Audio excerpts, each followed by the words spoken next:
May mga kwento ng krimen na kapag nabasa mo sa dyaryo o narinig mo sa balita, pwedeng lumipas lang pagkaraan ng ilang araw. Pero may mga krimen naman din na kahit lumipas ang 10, 20, 30 taon, kapag naisip mo ulit, nandoon pa rin yung gigil, yung galit at yung paninginig ng laman. Noong taong 1993, bago pa man nauso ang Facebook o TikTok, o mga smartphone na ginagamit natin ngayon, may isang kaso na nagpabilis sa tibok ng puso ng bawat Pilipino. Isang kaso na nagpapakita kung hanggang saan pwedeng dumanak ang dugo kapag ang isang tao ay nalason ng kapangyarihan at umasta na parang Diyos sa kanyang bayan. Isang dalagang 21 years old na puno ng pangarap, matalino at may magandang kinabukasan. At isang binatang 19 years old na totoong kaibigan, matapang at sinubukan magprotekta hanggang sa huling hininga. At isang mayor na akala mo kung sino kung umasta, na ang tingin sa sarili niyang bayan ay sarili niyang kaharian. At ang mga mamamayan ay mga alipin na pwede niyang kunin, abusuhin at itapon kapag sawa na siya. Magandang araw o magandang gabi sa inyong lahat. Welcome back sa aking YouTube channel. Kung bago ka pa lang sa aking YouTube channel, maaari ka bang tumambay at mag-subscribe? Ngayong araw, hihimay-himay natin ang buong detalye ng isa sa pinakasikat, pinakamadilim at pinakagimbal-gimbal na kaso sa kasaysayan ng Pilipinas, ang Sarmenta Gomez Case. Ihanda nyo na ang inyong kape dahil ito ang kwento ng kabataan ng matinding pangingikil ng kapangyarihan, pagtatraidor sa tungkulin at mga mahabang laban na dalawang pamilya para makamit ang hustisya.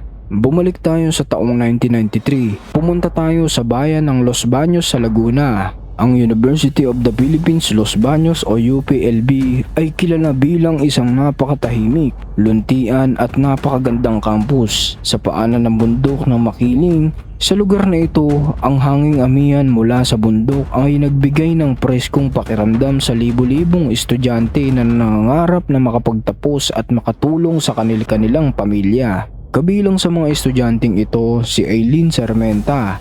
Si Eileen Sarmenta ay 21 years old na graduating student sa kursong BS Agriculture. Sa mga nakakilala sa kanya, si Eileen ay hindi lang basta maganda siya. Siya yung tipo ng tao kapag pumasok sa silid-aralan, magiging maliwanag ang paligid dahil matalino, masayahin at higit sa lahat, napakabait na anak at kaibigan. Pangarap niya makatulong sa agrikultura ng bansa at magkaroon ng magandang kinabukasan. Sa kabilang dako naman, naroon din si Alan Gomez, 19 years old na nag-aaral din sa UPLB. Si Alan naman ay kilala sa kanyang pagiging simpleng tao, tahimik lang siya kung minsan pero napakalambing sa pamilya at napaka-protective sa mga kaibigan. Magkaibigan sina Eileen at Alan dahil pareho silang nanggagaling sa mga klase sa hapon. Madalas silang magkasama kapag pauwi na. At noong Lunes ng hapon, June 28, 1993, nagkasundo silang dalawa na maglakad patungo sa Lopez Avenue, ang sikat na kalsada sa labas ng UPLB campus kung saan karaniwang nag-aabang ng jeep ang mga estudyante. Alas 4 hanggang alas 5 ng hapon, papalubog na ang araw, presko ang hangin at maraming estudyante na naglalakad sa paligid. Nagtatawanan sina Eileen at Alan habang naghihintay ng masasakyan pauwi. Isang napaka-normal na araw para sa dalawang kabataan. Pero hindi nila alam habang nakatayo sila sa tabi ng kalsada at nag-aantay ng jeep, may isang nakaparadang sasakyan sa hindi kalayuan. At sa loob ng sasakyang iyon may mga matang nakatitig sa kanila. Mga matang nag-aabang ng tamang pagkakataon para sumunggab. Habang naghihintay ng jeep sina Eileen at Alan, biglang huminto sa tapat nila ang isang puting passenger van. Sa isang idlip, bumukas ang pinto nito. Ilang armadong lalaki ang mabilis na bumaba mula sa van. Ang mga lalaking ito ay hindi mga ordinaryong kriminal sa kalsada. Sila ay mga pulis at tinatawag na civilian agents o confidential security guard ng kalapit ng bayan ng Calwan, Laguna. Kabilang sa kanila sina Pedro Peña, Aurelio Centeno at iba pang mga tauhan. Mabilis ang pangyayari. Biglang hinawakan ng mga sospek sina Eileen at pilit isinilid sa loob ng van. Nagkaroon ng gulo sa kalsada. Si Alan bilang isang totoong kaibigan at lalaki ay hindi tumakbo. Hindi niya iniwan si Aileen. Pumasok siya sa gitna. Sinubukan niyang hilahin si Aileen pabalik at lumaban sa mga armadong lalaki. Pero walang laban ang isang 19 years old na estudyante laban sa 5 lalaki na may hawak na baril. Sinaktan si Alan, pilit ding iginapos ang mga kamay nito at isinakay sa loob ng van kasama si Aileen. Ang tanong, may mga nakita bang ibang estudyante o tao sa kalsada? Meron, pero dahil naglabas ng baril ang mga sospek at napakabilis ng pangyayari, natakot ang mga tao na makialam. Sa loob lamang ng ilang segundo, mabilis na pinatakbo ng driver ang van malayo sa campus sa UPLB. Ngunit saan nga ba dinala ang estudyante? Hindi sila dinala sa isang madilim na gubat agad-agad. Dinala sila sa isang lugar na dapat sana ay simbolo ng proteksyon. Walang iba kundi sa farmhouse at mansyon ng mismong alkalde ng Caloocan, Laguna na si Mayor Antonio Sanchez. Kilalanin muna natin kung sino si Antonio Sanchez. Noong dekada 90, kapag sinabi mong Mayor Antonio Sanchez sa Laguna, halos walang gustong humarap sa kanya. Para siyang itinuturing na Diyos o hari ng Caloocan. Mayaman siya, malakas ang kapit sa mga matataas na opisyal ng gobyerno sa Maynila, may sariling pampribadong hukbo o private army at kilalang pagiging marahas. May mga chismis noon sa Laguna na kapag nakabangga mo ang alkalde o ang kanyang pamilya, pwede kang mawala ng parang bula at matagpuan na lang sa damuhan. Bukod pa rito, kilala rin si Sanchez sa pagiging mahilig sa mga babae at sa mga kakaibang paniniwala. At noong gabing iyon ng June 28, 1993, habang nag-aabang si Mayor Sanchez sa kanyang farmhouse, may utos pala siya sa kanyang mga tauhan. Maghanap ng magandang babae at dalhin sa kanya. Ayon sa naging testimonya sa korte, kalaunan ng isa sa mga mismong tauhan na kasama sa van, sina Star Witness Medel Sumagang, isinilbi si Aileen Sermenta kay Mayor Antonio Sanchez parang isang regalo o pabuya. Nang makarating ang puting van sa mansyon at farmhouse ni Mayor Sanchez sa Caloocan noong gabing iyon, pinalibutan ng mga armadong tauhan ang buong paligid. Pinaghiwalay agad ang dalawang biktima. Si Alan Gomez ay iniwan sa loob ng van. Nakagapos ang mga kamay at paa nito at binugbog at pinarusahan ng mga tauhan ng alkalde para hindi makahingi ng tulong at hindi makagawa ng ingay. Magdamag na nagdusa si Alan sa loob ng mainit na sasakyan habang nag-aalala sa kung ano ang nangyayari sa kanyang kaibigan. Si Aileen Sermenta naman ay pinilit na idinala sa loob ng rest house, diretso sa kwarto ni Mayor Antonio Sanchez. Sa loob ng kwartong iyon, habang umiiyak at nagmamakaawa ang isang 21 years old na estudyante na may marami pang pangarap sa buhay, walang awa siyang ginahasa ni alkalde na si Antonio Sanchez. Walang nagawa si Aileen, walang nakakarinig sa kanyang mga sigaw dahil sa lakas ng kapangyarihan ng taong nakapatong sa kanya. At nang matapos ang alkalde sa kanyang kahalayan na ginawa, lumabas ito ng kwarto.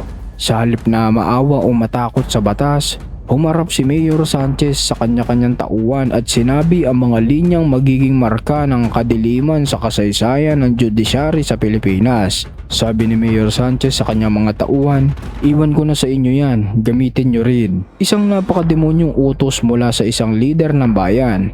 Inilabas ng mga tauhan si Aileen mula sa kwarto. Dinala siya pabalik sa van kung saan naroroon si Alan. Ang van ay muling pinatakbo malayo sa mansyon patungo sa isang liblib at madilim na tabuhan sa ER o Ejercito Farm sa Caloocan. Sa gitna ng kadiliman ng gabi, dumanak ang pambihirang kasamaan. Isa-isang ginahasa ng 5 tauhan ng alkalde si Aileen Sermenta sa loob ng van at ang pinakamasakit pa rito, ginawa nila ito sa harap at pandinig ng kaibigan niya si Alan Gomez. Nakagapos si Alan, walang magawa, umiiyak at napipilitang marinig ang bawat sigaw at pagmamakaawa ni Aileen. Nang matapos ang 5 tauhan sa kanilang ginagawa, nagpasya na silang tapusin ang buhay ng 2 estudyante para walang makapagsalita. Inilabas nila si Alan Gomez sa van, pinatayo at pinaluhod sa lupa. Sa harap ng naghihingalong si Aileen, pinarusahan at binaril sa dibdib si Alan gamit ang baril. Namatay agad ang binata sa gitna ng tubuhan. Pagkatapos kay Alan, isinunod nila si Aileen para masigurado na hindi ito makakilala at hindi na makapagsalita. Binaril nila sila Aileen sa mukha gamit ang isang M16 automatic rifle. Iniwan nila ang dalawang bangkay sa loob at gilid ng sasakyan. Sa gitna ng tubuan, saka sila mabilis na tumakas na parang walang nangyari. Kinaumagahan, June 29, 1993, isang magsasaka sa tubuhan ang nakita ng nakaparadang van at sa mga bangkay ni na Eileen Sarmenta at Alan Gomez. Mabilis na nakarating ang balita sa pulisya.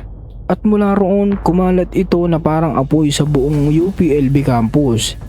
Ang dalawang estudyante na kahapon lang ay naglalakad sa Lopez Avenue, ngayon ay wala ng buhay at tadtad ng bala at pang-aabuso. Ang galit ng mga estudyante at buong mamamayan ng Laguna ay hindi maipaliwanag. Libo-libong estudyante ng UPLB ang lumabas sa kalsada, nagprotesta at sumigaw ng mga katarungan. Ang pamilya ni Eileen sa pangunguna ng kanyang tapang na ina na si Miss Maria Clara Sarmenta at ang pamilya Gomez ay hindi pumayag na matabunan ang kaso. Lumapit sila sa media, sa mga radyo, sa telebisyon at sa mga pambansang gobyerno. Dahil sa matinding pressure mula sa publiko at sa media, pumasok sa investigasyon ang National Bureau of Investigation o NBI at pambansang pulisya. Noong una, umasta si Mayor Antonio Sanchez na parang walang alam. Umarap pa ito sa TV at sinabing nalulungkot daw siya sa nangyari sa mga estudyante. Naglabas siya ng mga alibay na di umano'y nasa ibang lugar siya noong gabing iyon at wala siyang kinalaman sa krimen. Sinubukan pa ng kanyang kampo na ibaling ang sisi sa ibang maliliit na tao o kalabang politiko, pero hindi naging tanga ang mga investigador ng NBI. Mabilis na nagkaroon ng lamat ang grupo ng mayor. Dahil sa takot na sila ay igisa at ipapatay ng mismong mayor para manahimik, dalawa sa mga tauhan nito, ina ni Nina Medel Sumagang at Aurelio Centeno, ang nagpasyang sumuko at maging state witness o magsalita sa korte kapalit ng proteksyon. Sa kanilang mga detalyadong apidapit, isinalaysay ni na Sumagang at Centeno ang lahat mula sa pag-abang nila sa UPLB, sa pagdukot kay Alan at Eileen, sa paghatid kay Eileen sa kwarto ni Mayor Sanchez sa sinasabi ng mayor na gamitin nyo rin, hanggang sa pagbaril at iwan sa kanila sa tubuhan. Dahil sa mga testimonya na ito at mga ebidensyang forensic, inilabas ng warrant of arrest laban kay Mayor Antonio Sanchez at 6 pa niyang mga tauhan. Dahil sa takot na maimpluwensyahan ni Mayor Sanchez ang hukuman sa Laguna, inilipat ang paglilitis ng kaso sa Pasig City Regional Trial Court na si Judge Harriet Demetriou. Naging pambansang teleserye ang paglilitis. Araw-araw ay nakatutok ang buong bansa sa balita. Umarap sa korte si Mayor Sanchez na may hawak paminsan na rosaryo at mga imahe ng santo. Nagpapanggap na madasalin at walang kasalanan, pero hindi na isahan ng kanyang pagpapanggap ang hukuman. Noong March 14, 1995, pagkatapos ng halos 2 taong tuloy-tuloy na paglilitis, ibinaba ni Judge Harriet Demetriou ang makasaysayang desisyon. Napatunayang guilty beyond reasonable doubt si Mayor Antonio Sanchez at ang 6 niyang tauhan, ina ni Baldwin Ramos, Garcia, Corcolon, Martinez, Centeno at Penelosa sa kasong rape with homicide. Pinatawan sila ng 7 ulit na parusang reclusion perpetua o ang kabuuang parusa na katumbas ng hanggang 40 years na pagkakabilanggo para sa bawat isa sa kanila, bukod pa sa milyon-milyong pisong danyos sa pamilya Sarmenta at Gomez. Nagsigawan at umiyak sa galak ang buong bansa. Napaiyak ang ina ni Eileen na si Miss Maria Clara Sarmenta. Sa wakas, ang isang makapangyarihang mayor na akala na hindi kayang galawin ng batas ay ipinasok sa loob ng New Bilibid Prison sa Muntinlupa. Akala ng marami ay doon na nagtatapos ang kwento. Pero noong taong 2019, pagkalipas ng 24 years na makakulong si Sanchez, muling nag-alab ang galit ng mamamayang Pilipino. Lumabas sa mga balita na isa si Antonio Sanchez sa mga libu-libong bilanggo ng possible ng makalaya ng maaga mula sa bilibid dahil sa tinatawag na GCTA law o Good Moral and Conduct Time Allowance. Ayon sa mga ulat na yon, ipinalabas na may good behavior di umano si Sanchez sa loob ng kulungan kaya nabawasan ang kanyang sistensya. Nang mabalitaan ito ng mga publiko, muling nagalit ang buong bansa. Paano nagkaroon ng good behavior ang isang tao? Nahulihan pa sa loob ng bilibid ng Cebu na nakatago sa statue ng Birheng Maria at may aircon at TV sa kanyang selda. Muling humarap sa TV at media ang ina ni Eileen na si Miss Maria Clara Sarmenta. Kahit matanda na siya at may sakit pa, buong tapang siyang lumaban at nagsalita. Hindi patas, nagbago ang taong yan at hindi dapat makalabas ang gumawa niyan sa anak ko. Dahil sa matinding protesta sa mga mayayaman na mga estudyante ng UPLB at sa tulong ng media, nagkaroon ng Senate hearing. Inimbestigahan ng Bureau of Corrections at sa huli, narebisa ang patakaran ng GCTA. Ang mga nakagawa ng heinous crime o malaking krimen tulad ng rape with homicide ay hindi pwedeng maging qualified sa maagang paglaya. Hindi nakalabas si Antonio Sanchez. At noong March 27, 2021, sa edad na 72, formal na inanunsyo ng Department of Justice na namatay na si Antonio Sanchez sa loob ng infirmary ng New Bilibid Prison dahil sa sakit at komplikasyon sa kalusugan. Namatay siya sa loob ng kulungan, isang bilanggo at hindi isang malayang tao. Ang kaso ni Eileen Sarmenta at Alan Gomez ay hindi lamang isang simpleng kwento ng lumang krimen sa dyaryo. Ito ay isang permanenteng paalala sa ating lipunan. Ipinakita nito kung paano pwedeng abusuhin ng mga nasa pwesto ang mga ordinaryong mamamayan kapag pumikit ang mga lipunan. Pero sa kabilang banda, ang kasong ito ay simbolo rin ng pag-asa. Ipinakita ng pamilya Sarmenta at Gomez kasama ang mga estudyante ng UPLB ng buong mamamayang Pilipino na kapag ang mga tao ay nagkaisa ay hindi natatakot magsalita. Kahit ano pang pinakamakapangyarihang mayor sa lalawigan ay pwedeng lumuhod at magdusa sa harap ng hustisya. Sina Eileen at Alan ay maaaring mawala ng maaga pero ang kanilang kwento ay patuloy na magsisilbing ilaw at babala para sa mga susunod pang henerasyon. Kayo, ano ang saloobin nyo sa kasong ito? Ano ang naramdaman nyo habang pinapakinggan ang kwento nila Eileen at Alan? I-comment nyo ang inyong mga nasa isip at huwag kalimutan mag-subscribe sa ating YouTube channel para marami pa tayong kwentong ganito. Maraming salamat sa pakikinig nyo at maraming salamat sa mga suporta nyo. Hanggang sa muli.